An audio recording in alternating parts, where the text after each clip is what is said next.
Hey guys, I'm Tom the Tech Chap, and by now you've probably heard that the camera on the Huawei P40 Pro is very, very good. I've done a whole bunch of camera comparisons, and I would genuinely say the P40 Pro has the best rear camera for photography of any smartphone right now. And it's not just me, it even got the highest score on DxOMark at 128. So when Huawei got in touch and asked if I wanted to make a video of my experience using the camera so far, I thought it could be fun, and I particularly want to focus on the photography elements. And to be clear, every photo and video that I'm going to show you in this video, I've taken on this phone. No filters, no edits, and as always, all opinions are my own. So we get 4 lenses, a 50 megapixel f1.9 main lens, 40 megapixel f1.8 ultra wide, 12 megapixel f3.4 telephoto lens, and a time of flight 3D lens for depth sensing. And between the 3 main lenses, you can go from 0.7 times zoom with the ultra wide, up to 5 times optical zoom, 10 times hybrid, and then you can pinch in all the way up to a 50 times digital zoom. But as you guys know, it's not all about megapixels. But the P40 Pro also packs in a brand new 1/1.28 inch sensor, Huawei's RYYB technology instead of your usual RGB, and it uses pixel binning to combine 4 pixels into 1, which all works together to give us brighter, sharper, and better looking photos.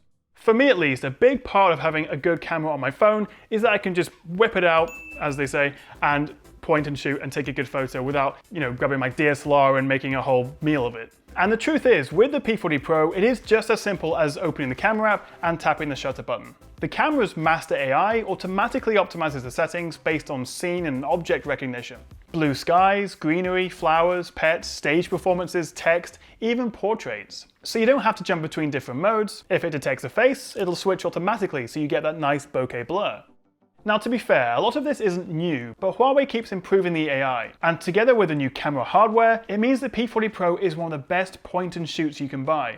You can of course turn Master AI off if you prefer, just tap the little icon in the camera app, and it turns off anyway if you switch to the moving picture mode, which you need to have on for a couple of the features I'll come back to in a second, and of course it's turned off in Pro mode, so you can still take full control if you want. What I would suggest though is jump into the settings menu and then turn on the assistive grid and horizontal level. It just helps make framing your photo a little bit easier. So in the camera app, we have the usual range of modes, but there's a few I want to highlight. Firstly, we have aperture, which is basically portrait mode, but not for people. It's for when you want that bokeh blur when just taking a picture of any object. And you can adjust the aperture so the depth of field can be as shallow or as deep as you like. Pro mode, which as it says on the tin, is for those of you who like to tinker with the settings, adjusting things like the ISO, focus, white balance, and shutter speed. Plus, you can shoot in RAW and at the full 50 megapixel resolution. So if you want the highest quality photos possible that you can then edit and pull even more detail from, Pro mode is your best bet. Swiping over to the More tab reveals a whole bunch of extra modes, and you're probably familiar with most of them. I really like the high res mode, which lets you shoot in the full 50 megapixels, like you can in Pro mode, but without worrying about all the other settings. Then we have dual view, which is actually a video mode, but it lets you shoot with 2 lenses at the same time. And you can also adjust the zoom on the telephoto lens. I'm not sure how often I'd actually use this, but it's a nice option to have. Light painting is pretty fun as well, and here's one I made earlier.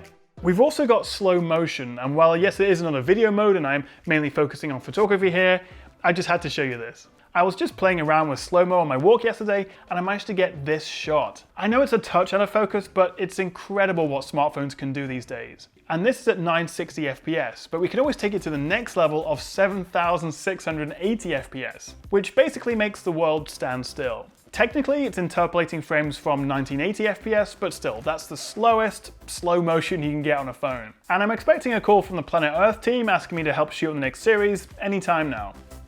On the P40 Pro, whether you're taking photos, portraits, or selfies, while you still have lots of beauty options and filters to play around with, it's just one tap to turn it off, and it's all off now, giving you more realistic photos, which I do appreciate. Although with my face, maybe I could do with a little bit of beautifying.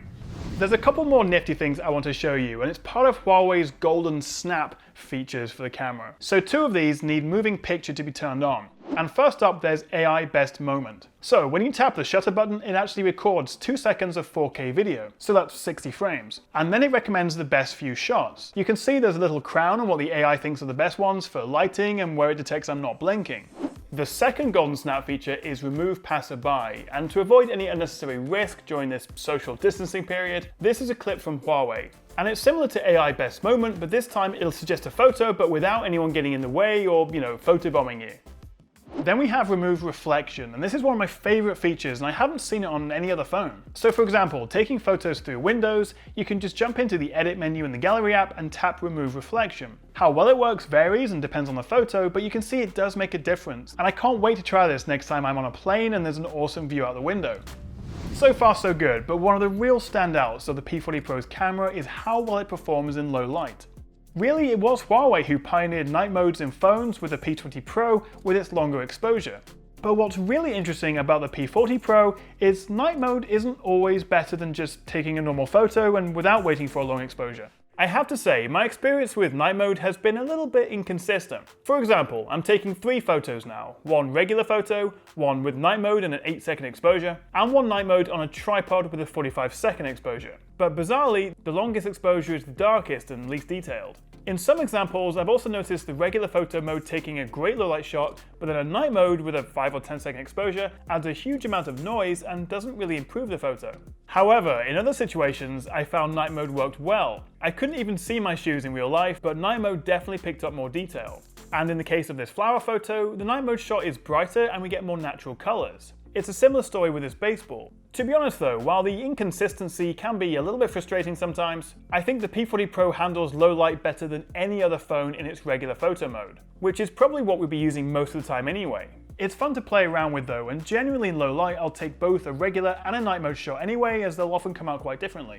Although I do just want to show you this moon photo which I took from my back garden, straight out of the P40 Pro. Handheld, no tripod, not even in night mode. It's insanely good. But is there anything I'd like to see improved, say for the Mate 40 Pro coming out later in the year? Well, it would be good to see maybe a dedicated astrophotography mode like Google did with the Pixel, where it had multiple long exposures. I've also found when shooting video, the slider to change the zoom can be a little bit finicky. It's hard to just switch between the 3 lenses without having to manually zoom in and out fully. And perhaps some built-in tips for how to use night mode most effectively. But other than that, the P40 Pro has a terrific camera, and I think for me, it is the biggest selling point of this phone. But what do you reckon? What do you think of the Huawei's camera? And also, are there any camera innovations that you'd really like to see in the next gen phones? I think for me, I'd love to see a built-in ND filter, that would be pretty cool. But if you've got any ideas, let me know in the comments below. Don't forget to hit that like and subscribe button below if you're not already sick of my face, and I'll see you guys next time right here on the Tech Chap. Thanks for watching.